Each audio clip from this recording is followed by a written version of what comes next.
फासले ऐसे भी होंगे ये कभी सोचा न था। सामने बैठा था मेरे और वो मेरा न था। वो के खुशबू की तरह फैला था मेरे चारसू। मैं उसे महसूस कर सकता था, छू सकता न था। रात भर उसकी ही आहट कान में आती रही।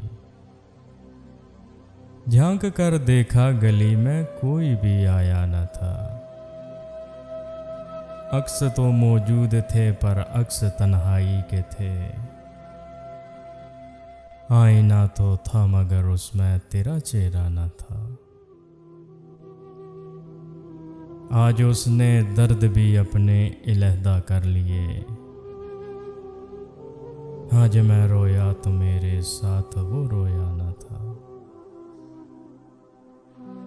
ये सभी वीरानियां उसके जुदा होने से थीं। आंख धुंधलाई हुई थी, शहर धुंधलाया न था। याद करके और भी तकलीफ होती थी यदि।